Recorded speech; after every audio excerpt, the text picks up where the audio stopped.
हे दोस्तों, आपका फिर से स्वागत है। आशा है कि आप सभी अच्छा कर रहे होंगे। आज मैं आपके लिए कुछ डरावनी कहानियां लेकर आया हूं, जो मुझे लगता है कि आपको पसंद आएगी। तो बिना किसी देरी के पहली कहानी शुरू करते हैं। काला पेड़। जंगल की दहशत।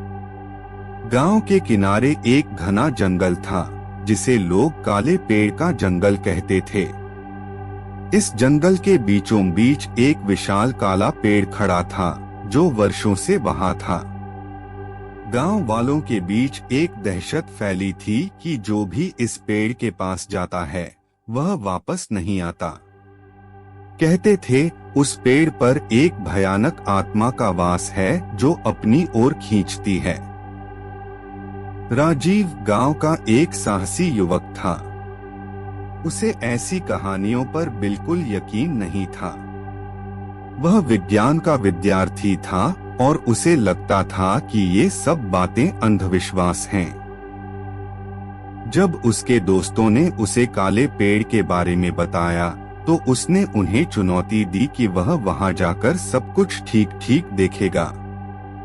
एक शाम जब सूरज ढलने वाला था, राजीव ने अपने दोस्तों के साथ जंगल की ओर कदम बढ़ाया।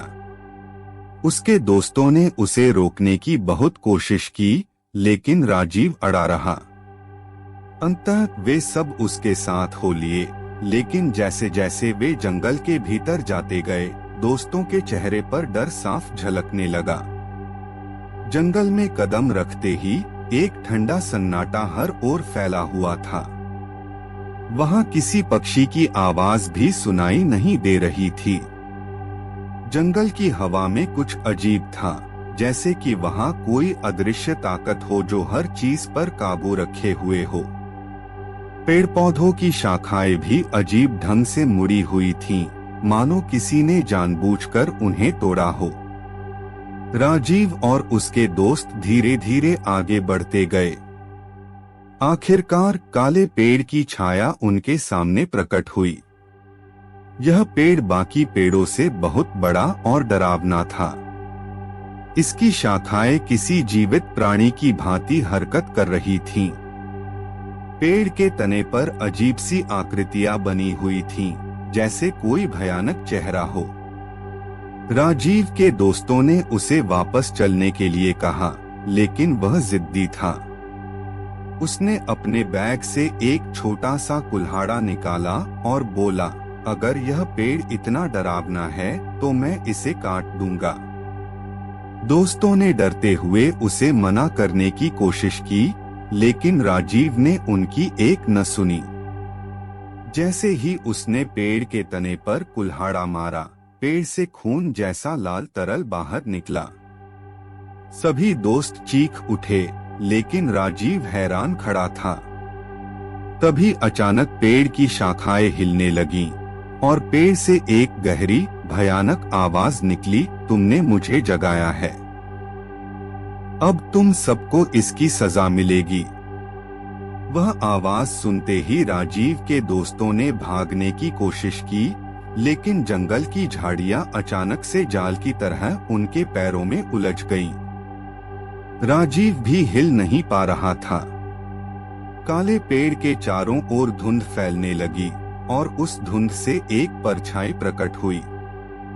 यह एक विकराल आत्मा थी, जिसकी आंखें लाल और चेहरा भयानक था।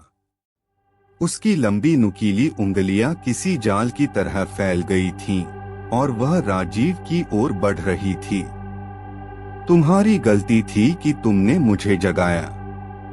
अब तुम्हारी आत्माएं इस जंगल में हमेशा के लिए कैद हो जाएंगी, आत्मा ने कहा।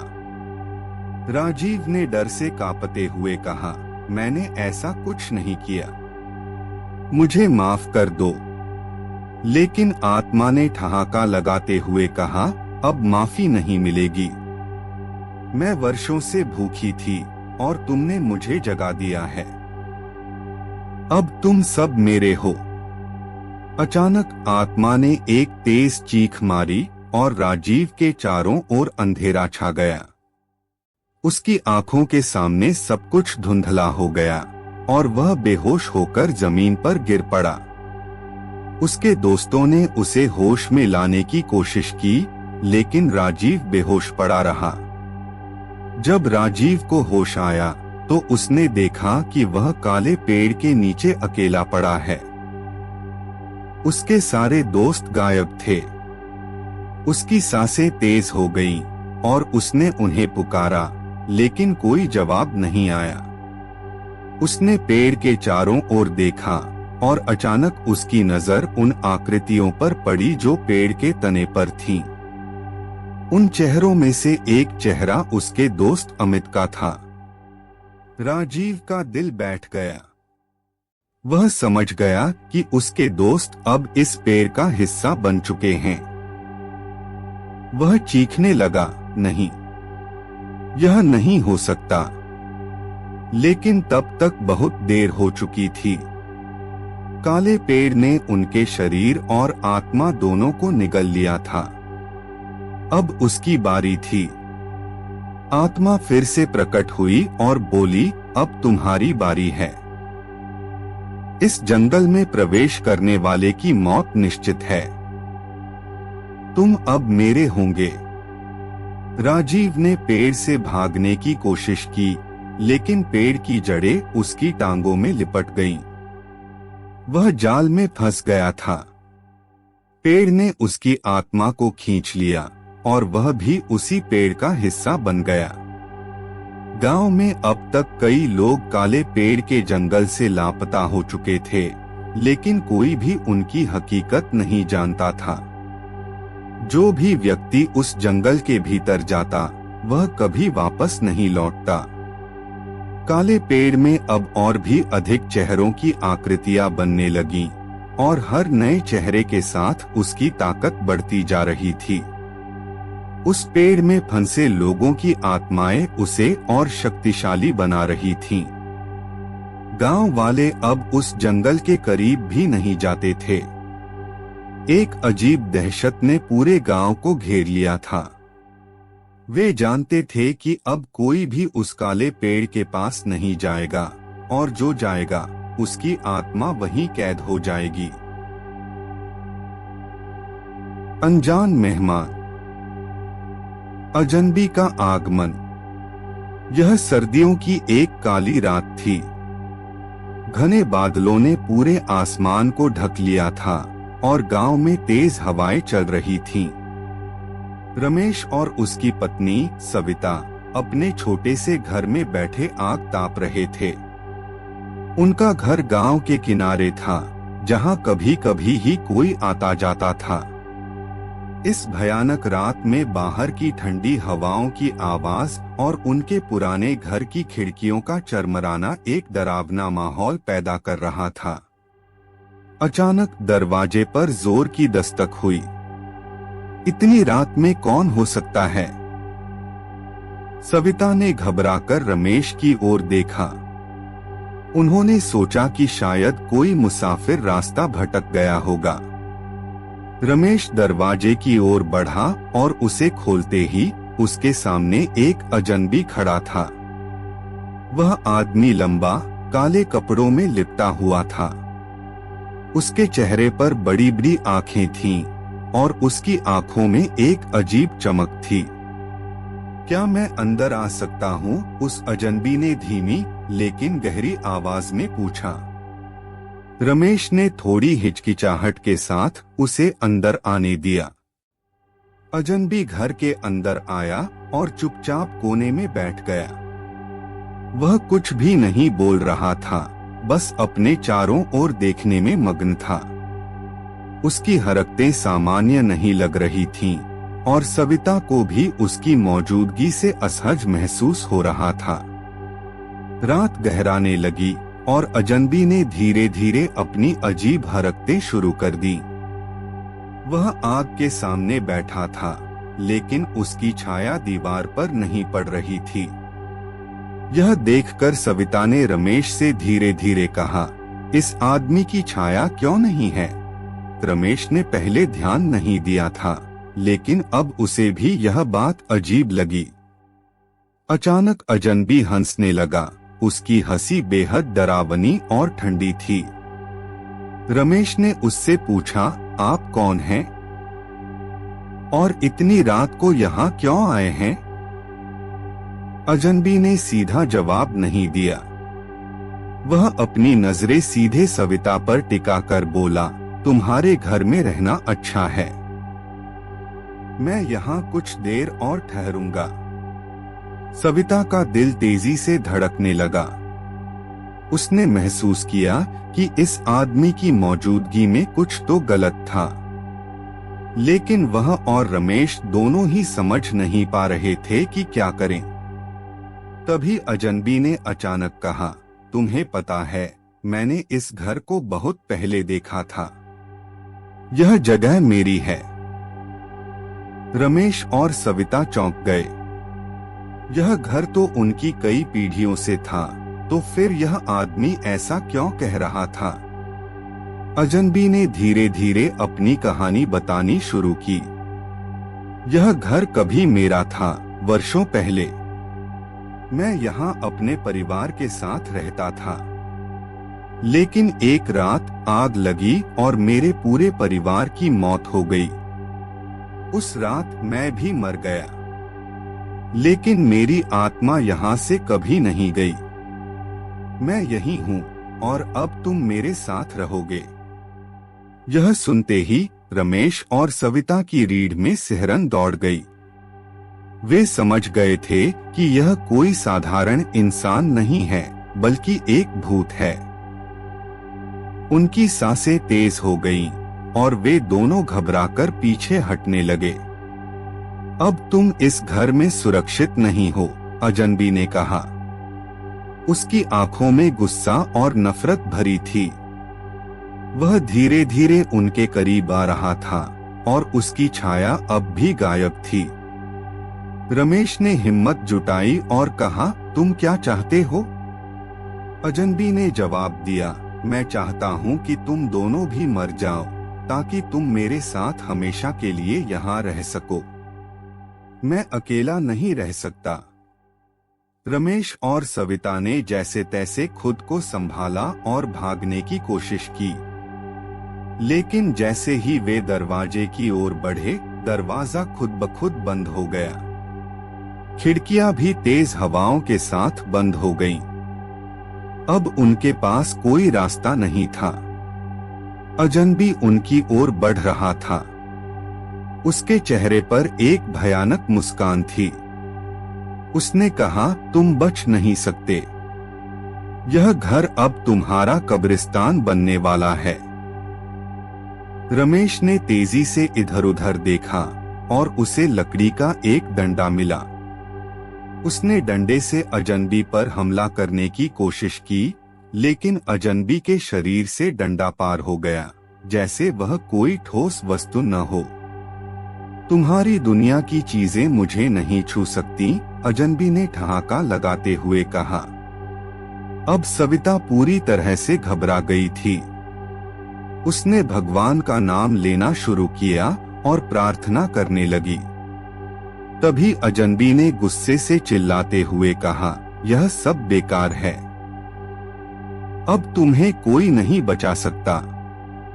सविता की प्रार्थना जारी रही और तभी घर के एक कोने से एक पुरानी तस्वीर गिर गई।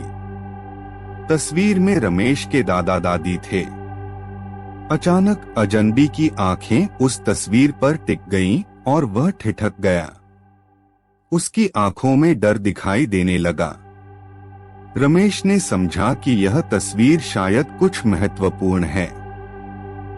उसने तस्वीर उठाई और अजनबी की ओर बढ़ाई। जैसे ही अजनबी ने तस्वीर देखी, वह चिल्लाने लगा, यह नहीं हो सकता। मुझे जाने दो। यह तस्वीर मुझे बांध रही है। अजनबी की चीखें पूरे घर में गूंजने लगीं। तस्वीर को देखते ही अजनबी की छवि धीरे धीरे धुंधली होने लगी।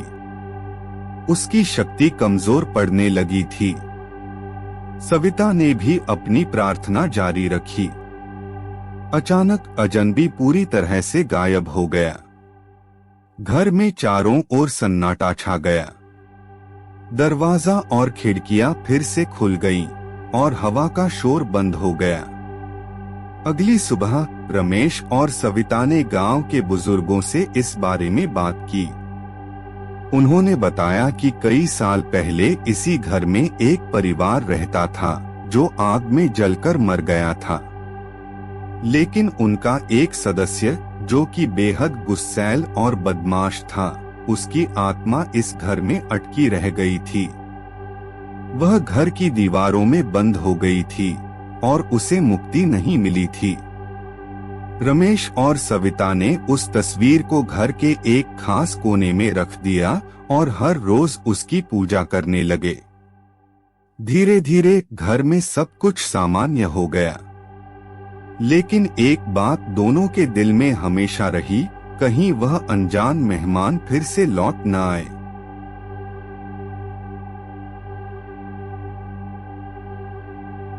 छाया का श्राप।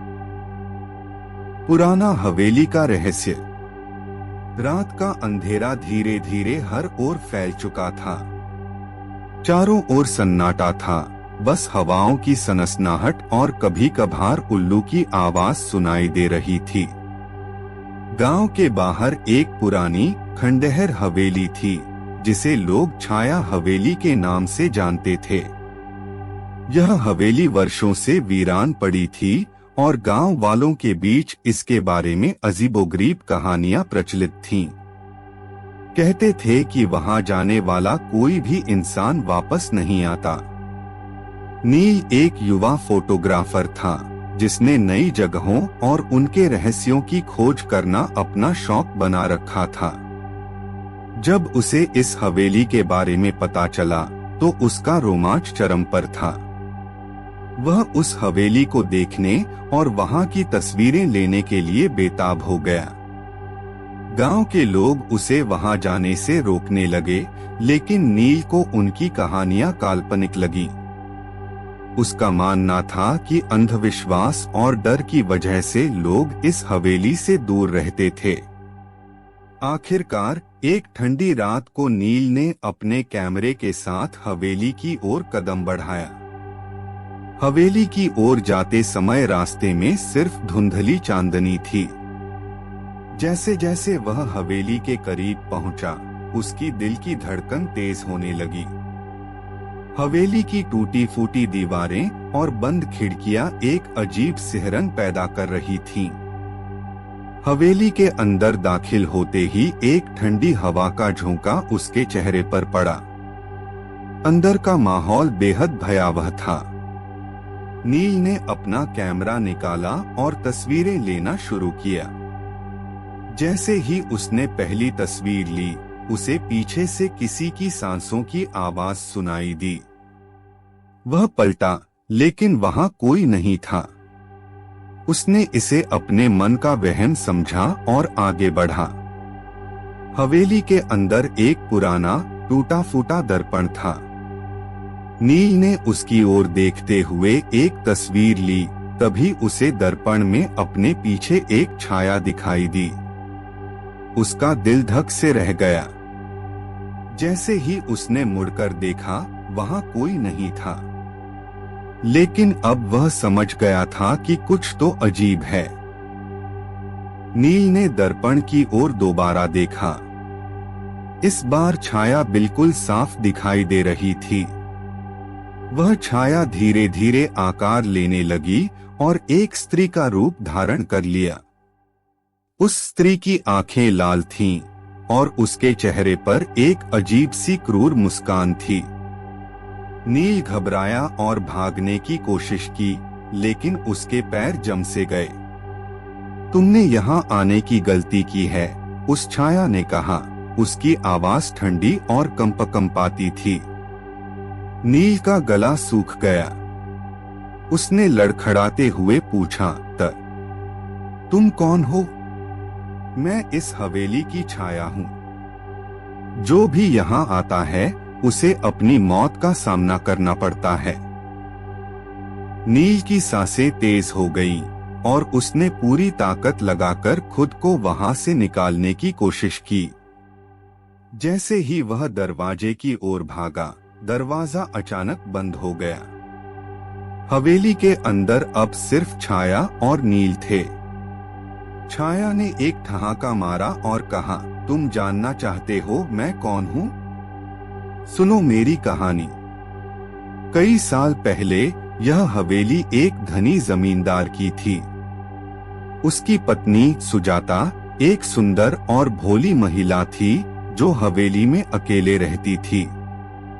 जमींदार अधिकतर अपने कामों में व्यस्त रहता और सुजाता का ध्यान नहीं रखता। वह अपनी दुनिया में अकेली और उदास हो गई थी। एक दिन जमींदार के एक मित्र राघव हवेली में ठहरने आया। राघव और सुजाता के बीच जल्द ही एक रिश्ता पनपने लगा। दोनों ने एक दूसरे से गहरे प्रेम की प्रतिज्ञा की, लेकिन यह प्रेम छिपा हुआ था। जब जमींदार को इस बारे में पता चला तो उसने सुजाता को निर्दयता से हवेली की ऊंची मीनार से धक्का दे दिया। उसकी आत्मा उस दिन से इस हवेली में भटक रही थी और हर आने वाले पर श्राप देती थी। मैं वह हूँ जिसकी आत्मा ने शांति नहीं पाई, छाया ने कहा। अब तुम्हें भी इस श्राप का सामना करना होगा। नील यह सुनकर सन्न रह गया। वह जानता था कि अब उसका भागना नामुमकिन था। छाया उसके करीब आ रही थी। अचानक उसके पास का कैमरा खुद ब खुद चालू हो गया और फ्लैश की रोशनी छाया पर पड़ी। जैसे ही फ्लैश की रोशनी छाया पर पड़ी, वह पीछे हटने लगी और चिल्लाई। नील को समझ में आ गया कि छाया रोशनी से डरती है। उसने तेजी से अपना कैमरा उठाया और लगातार फ्लैश चालू किया। छाया हर फ्लैश के साथ कमजोर होने लगी, लेकिन उसकी ताकत पूरी तरह खत्म नहीं हुई थी। वह अब भी नील को पकड़ने के लिए प्रयास कर रही थी। तुम मुझसे बच नहीं सकते, छाया ने कहा। उसकी आवाज अब और भी गहरी और भयानक हो गई थी। नील ने अपने कैमरे की बैटरी को देखा, जो अब खत्म होने वाली थी। उसे समझ में नहीं आ रहा था कि वह अब क्या करे। तभी उसे याद आया कि उसके पास एक टॉर्च भी थी। उसने तेजी से अपने बैग से टॉर्च निकाली और उसे चालू कर दिया। टॉर्च की तेज रोशनी छाया पर पड़ी और वह धीरे धीरे गायब होने लगी। छाया ने आखिरी बार एक जोरदार चीख मारी और फिर हवेली में हर ओर सन्नाटा छा गया। नील घुटनों के बल गिर गया। उसकी सांसें तेज हो रही थीं। उसने खुद को किसी तरह बचा तो लिया था, लेकिन वह जानता था कि छाया हमेशा के लिए नहीं मरी है। नील जैसे तैसे हवेली से बाहर निकला और गांव लौट आया। गांव वालों ने जब उसे जिंदा देखा तो वे हैरान रह गए। नील ने अपनी आपबीती सुनाई और गांव वाले उसे समझाने लगे कि अब उसे यहाँ से हमेशा के लिए चले जाना चाहिए। लेकिन नील का मन अब भी बेचैन था। वह जानता था कि छाया का श्राप अब भी जीवित है और उसे इसे हमेशा के लिए खत्म करना होगा। वह फिर से उस हवेली की ओर देखने लगा, जहां से उसे अब भी एक अजीब सी आवाज सुनाई दे रही थी। वह आवाज कह रही थी, मैं वापस आऊंगी और तुमसे हिसाब चुकता करूंगी। नील समझ गया कि उसकी यह कहानी अभी खत्म नहीं हुई है। छाया का श्राप अब भी उसके साथ है और एक दिन उसे फिर से उस हवेली में लौटना होगा। लेकिन अगली बार वह पूरी तैयारी के साथ जाएगा ताकि हमेशा के लिए इस श्राप को खत्म कर सके।